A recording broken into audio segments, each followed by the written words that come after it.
NewsCenter 5. Aaron Hernandez now charged with 3 murders. Ambushed and executed as they drove home. The new accusations, what he did on the field after the alleged killings, and why his lawyers want the charges thrown out. Children struck at the bus stop. The suspect's stunning behavior when police made the arrest. Deadly force. Police opening fire on a suspect. The odd weapon they say he was wielding. From Boston's news leader, this is WCVB NewsCenter 5 at 6. Patriot star turned triple killer. Aaron Hernandez, already accused in the murder of a former friend last summer, now being called the triggerman in 2 other murders. Police say he ambushed his victims after a chance encounter at a Boston nightclub. And weeks later, Hernandez signed a 5-year deal with the Patriots worth about $40 million, and then he went on to play 10 games that season. We have live team coverage tonight, beginning with NewsCenter 5's Jack Harper, who's live in the South End outside that club. Jack? The Cure Lounge, Ed, this is where prosecutors say it all began. They say it started with a chance meeting, ended nearby with no chance. Aaron Hernandez then fired a .38 caliber revolver multiple times from the driver's side of his vehicle into the passenger side of the victim's vehicle. Another Aaron Hernandez stunner, another murder case. A confident Dan Conley. Mr. De Abreu and Mr. Furtado were ambushed and executed. Daniel De Abreu and Safiro Furtado died in a volley of shots. A friend was hit and survived. 2 others, also in the back seat, were not hit. The motive? Something that happened inside the Cure Lounge. I'm just going to generally describe it as a chance encounter inside Cure, and you'll hear more about the sort of texture and detail on that at the arraignment. Investigators say early reports the victims were involved in gang activity were wrong. These were 2 young, innocent victims who I'm sure loved ones can never go on a day thinking about them, whose lives were sort of taken way too early. After tips, police recovered the SUV they say Hernandez used, hidden for a year in a relative's garage, and they say they have the gun. Aaron Hernandez, the superstar with the $40 million contract. Boston investigators say those same great hands that caught passes held a death-dealing .38 on July 16, 2012. After the victims left the club at approximately 2 a.m., they drove down Tremont Street. Unbeknownst to them, Hernandez followed behind, traveling in an SUV.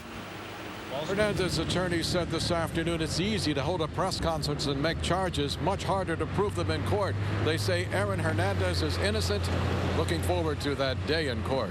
In the South End, Jack Harper, WCVB NewsCenter 5. And Jack, right now the families of the victims in the 2012 murders are about to speak. You're looking live in Quincy right now. That's the lawyer for 2 of the men, the fathers of the men who were killed. They will be representing their families. Let's take a listen in now to what's happening in this news conference. We were advised almost over 2 years involving what we're told is many witnesses that appeared before the grand jury, and what we believe is a very thorough and careful investigation and reasoned indictments. I think what the families also want to say is that the 2 young men that were killed here were special people. There were 2 young men that had come to this country to make a better life for themselves, much like their fathers had, and like many of our own ancestors had. And they were cut down in really the prime of their life. They were very close friends. They were the best of friends. They had gone to school in Cape Verde together. They had been in the service in Cape Verde together. They had worked together in Cape Verde. And although Danny Abreu had come here some 6 years or so before his death, and Safiro had only been here for perhaps 7 months, that bond of friendship was there, and they continued, obviously, they were working together at the time of their deaths. Very modest, by the way. They were working as cleaners. They were trying to move on. Danny wanted to be a police officer, as he had been in Cape Verde. Safiro wanted to use his languages that he had developed in Cape Verde. The family obviously was devastated by the deaths of these 2 young men.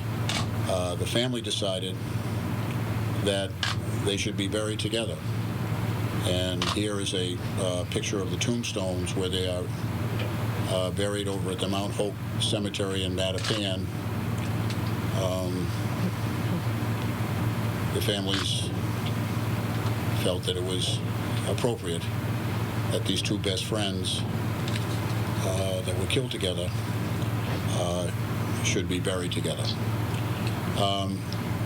You know, I don't know that there's anything that we can add other than the special people that both Danny Abreu and Safiro Furtado were.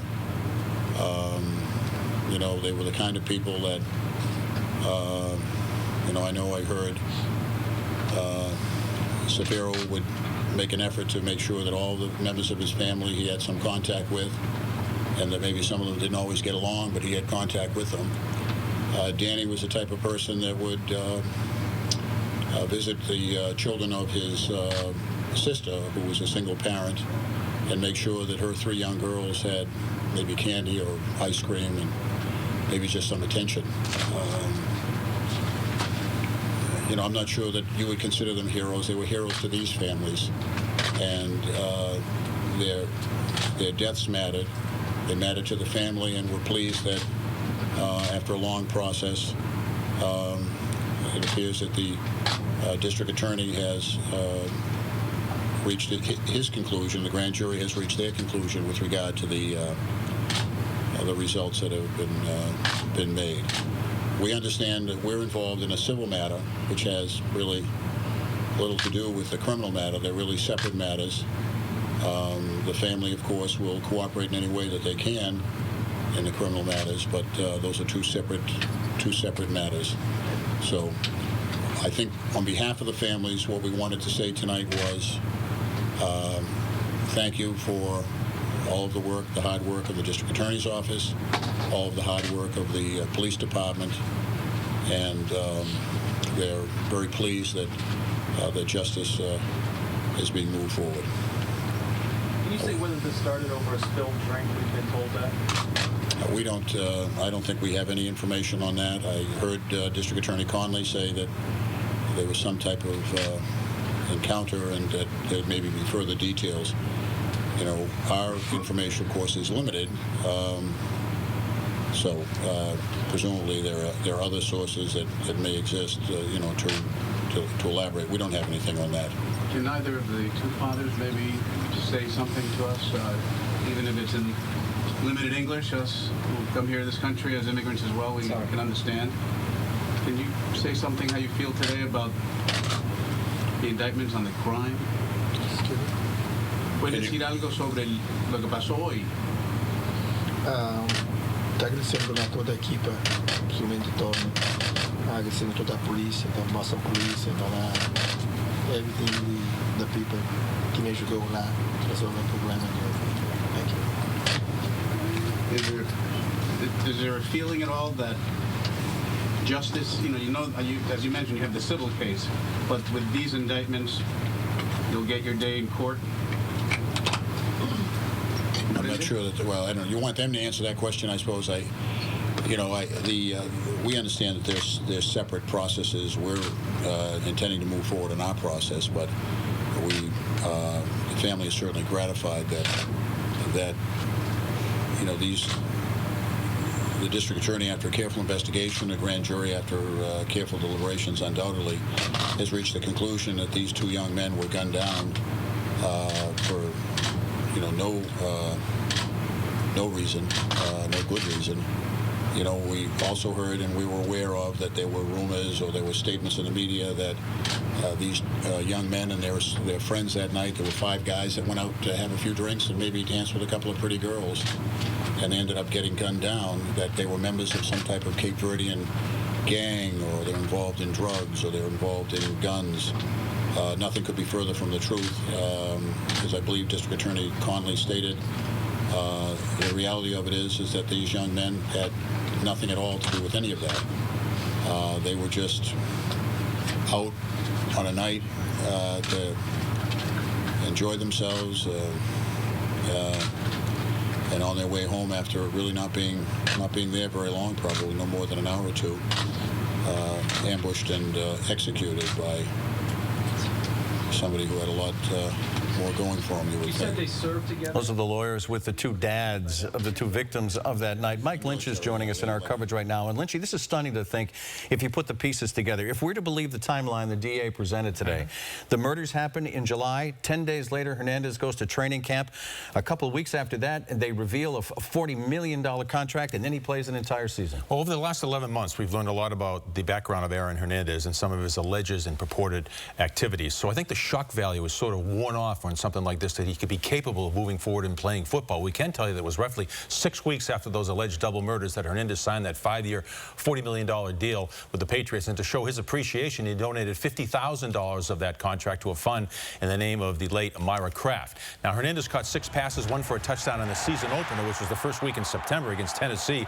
However, that season of 2012 was the least productive of his 3 years in the NFL with the Patriots. He had lows in games played, receiving yardage, and touchdown receptions. He did miss a half-dozen games that season after injuring his ankle in the second game of the season. That was against Arizona. Here are some of his numbers for this season. 10 games as opposed to 14, which he played in the first 2 years. 51 receptions, 485 yards, and 5 touchdowns. And that obviously was the last season that Aaron Hernandez played a football game for the Patriots or any other team for that Sports matter. Center 5's Mike Lynch in our coverage tonight. Let's take you back to the initial murder case Hernandez is charged in now, the death of semi-pro football player Odin Lloyd.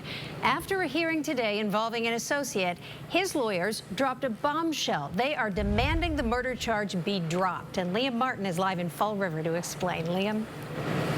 Well, Heather, Ernest Wallace pled not guilty today. Carlos Ortiz, another Aaron Hernandez associate, will be arraigned later this month on that murder charge. This, as you say, as Hernandez's attorneys seek to dismiss all the charges against him. We just got that emailed to us, those documents, and they are angry about those charges.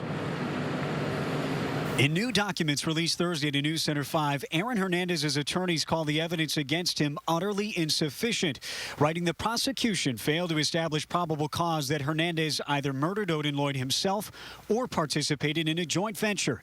No forensic evidence, no eyewitness testimony, no evidence that Hernandez had any motive to kill Lloyd. They argue all the Commonwealth showed the grand jury is that Hernandez was in a car with Lloyd shortly before Lloyd was shot to death. The prosecution not ready yet to comment on the filings. We have not had an opportunity to respond to them yet, so we're going to respond in writing, not publicly. Not guilty. Hernandez's associate Ernest Wallace, meantime, was formally arraigned on charges of murder in the Lloyd case. Prosecutors had initially charged the 42-year-old as an accessory after the fact to murder. Wallace's defense suggesting this is strategy on the part of the prosecution. Do you feel like they're just trying to apply leverage or something here? As we said in court, the timing of these new charges speaks for itself. Now, Carlos Ortiz, meantime, will be arraigned on his murder charge in the Odin Lloyd case later this month. Meantime, no word yet from the prosecution as to whether those new charges against Hernandez in Boston will affect the timing of his case here. Live in Fall River, I'm Lee Martin, WCVB News Center 5. Coverage continues on WCVB.com with a timeline of the Hernandez troubled past and a look at all the games he played after the double murder that he is now accused of. Surveillance video of an alleged hit-and-run driver who struck 3 school kids, what police say she had in her hand when they arrested her. You enter a room that says September 11, 2001, and you are absolutely right in the thick of it. A local woman who lost her husband on 9/11 is sharing her family's moving experience inside the new memorial. Heavy downpours off to the west, moving our way slowly. The important timeline and how it relates to your weekend plans. Tonight's primetime lineup on Channel 5 is sponsored by Moonworks, New England's home improver. Fighting ALS. I had no hope. All the doctors told me that nothing else they could do about it. But one small change. Got more energy, starting to feel a lot better. Tonight at 11 on NewsCenter 5. Superfoods, delivering astonishing results. Instead of getting worse and worse, he's getting better and better. No prescription needed. We're just advocating optimum nutrition. The ingredient making big promises. Tonight on WCVB NewsCenter 5 at 11. Well, it was caught on camera, and you want to look right up here in the upper hand corner here. Surveillance video shows a Brockton school bus. It was coming to a stop. The red car comes from the opposite direction and strikes 3 children as they cross the road. Janira Boria was arrested less than 2 hours later when police spotted her drinking beer on a street corner. She told a court-appointed doctor this afternoon she had also taken drugs before the accident and that she was suicidal. Ms. Boria reports that she is experiencing symptoms of paranoia. She says that she hears voices, including commands, telling her to hurt herself or others. She's threatening to hurt herself down the lockup today. The judge questioned her alleged incompetency, but Boria was held without bail and committed to Tewksbury Hospital for observation. None of the children suffered life-threatening injury. Let's take you to Salisbury. A wild scene. A police vehicle you can see on the left, and a man in a crashed car on the right wielding a machete. Let's get to NewsCenter 5's Pam Cross. The district attorney wouldn't call it a justified shooting. That is under investigation, but he made it clear that the suspect drove at police, refused to stop even after being tasered. The scene is right up the street, about 4 blocks up. It started with a 911 call. A man and a woman stabbed. They suffered serious injuries.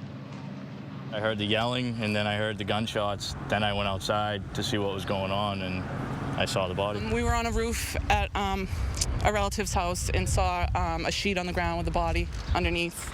There was blood, trickling out from underneath the body. And a large knife across the street. It was a knife incident, a 911 call that brought police to the house on Cable Ave. Prosecutors say a man and woman were stabbed. When police responded, the suspect tried to ram the police cruiser. A 29-year-old male exited the vehicle armed with a knife and with a machete.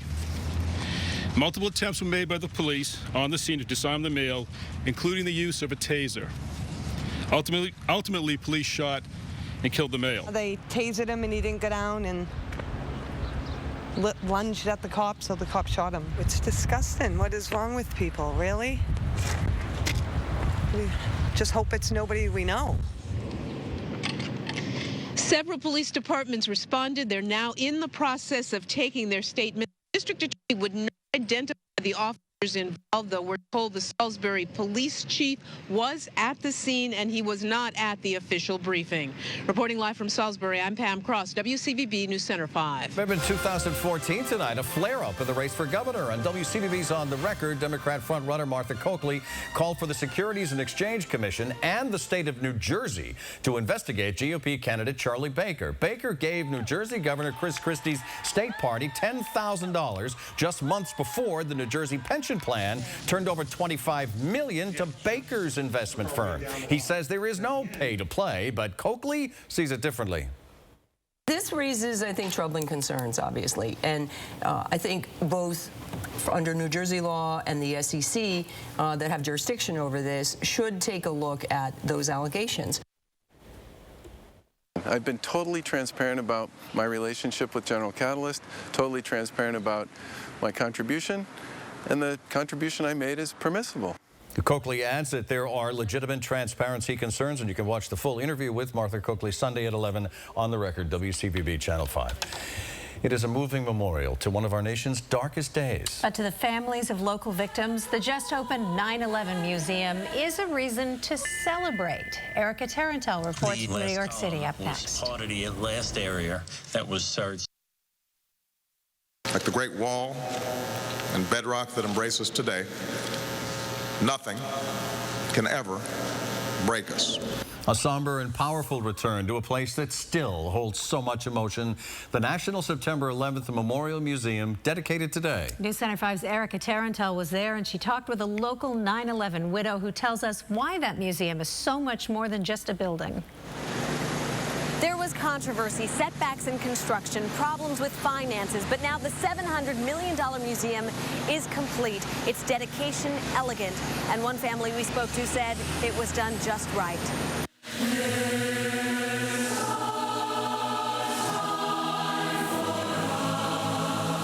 The innocent sound of children echoing through the place now dedicated to the nearly 3,000 innocents lost. At the very bedrock from which the Twin Towers rose, the 9/11 Museum is open. The way the country came together and the resiliency and the camaraderie and the goodwill and the hope that came as a result of it is just not something that you can get unless I think you're in the museum, because it tells the story that well. Christy Coombs of Abington lost her husband Jeff on Flight 11. She came with her son for the dedication ceremony to hear family members, politicians, including the president, and to take a first look. On the day of September 11th, 2001. On September 11th. Her reaction, visceral. The sounds, the twisted steel, the familiar objects telling the story of a day so horrible. And yet from it came the heroes, the compassion, a convergence of humanity.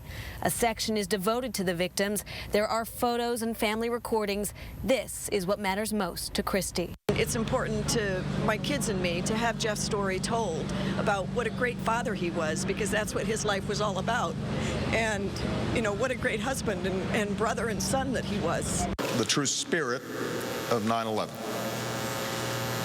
Love, compassion, sacrifice, and to enshrine it forever in the heart of our nation.